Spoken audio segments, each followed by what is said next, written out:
Jude chapter 1 verse 5. Now I want to remind you, although you once fully knew it, that Jesus, who saved the people out of the land of Egypt, afterward destroyed those who did not believe.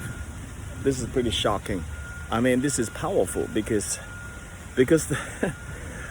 Jesus saved a people out of the land of Egypt. Did you know that? Now this is a little not controversial. I would say this is because Jesus said, God, my Father and I are one anyway. So, people are arguing that Jesus never, in the Old Testament, the various places Jesus actually showed up in the Old Testament, showing that he's a divine God. That's the first point. But check this out. Let me read from, this is not Carson's, ESV Study Bible. Okay. It is the prime example of apostolic understanding in the OT, according to which the Son of God in his eternal divine nature was active in the world from the beginning of creation, long before his incarnation. Jesus was active long before his incarnation. Okay? And in the Old Testament, before he came to this world 2,000 years ago, Jesus then judged and destroyed those in Israel who escaped from Egypt but failed to keep trusting in God, and therefore they did not reach the promised land. Instead of the name Jesus, some Greek manuscripts have Hokuris, the Lord, and some English translations follow that reading. Most of the oldest and most reliable manuscripts have Jesus, Jesus. Now there you go. Nail it down there, right there. It's Jesus who delivered the people of Israel. But because some manuscripts say say what? So Hokur, Karios. Karios in Greek is the Lord, But the oldest manuscripts say is Jesus, which is Jesus. So which one do you go by? I will go by the oldest and the most reliable manuscripts. Not that they contradict one another. In fact, Jesus is the Lord is Jesus. Both ways are right. However, it's more specifically mentioned Jesus. So we shall talk about this, okay? Now, Jesus, who saved the people of this land of Egypt. Who saved the people of Israel out of Egypt? Jesus. So, to deny the divinity of Jesus is asking for eternal condemnation very, very quickly. In fact, the verse before, for certain people, this is Jude chapter 1. By the way, Jude is only one chapter if you haven't noticed.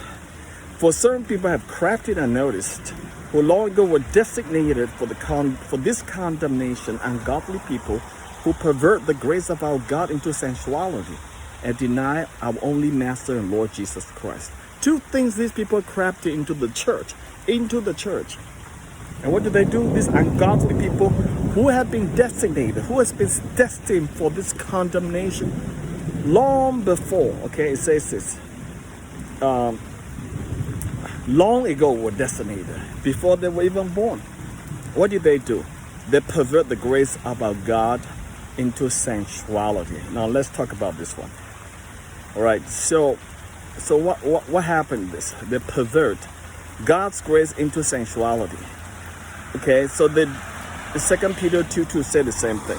The heresy characterized by sensuality, lack of self-constraint, abandonment of immoral behavior, which most refers to sexual sin. I got to say that every time you see sensuality, it means sensuality. It means sins of the sexual nature. It seems that the sexual sins is preeminent in the list, number one, in the satanic attacks and the man's depravities. So some reasons always fall into that.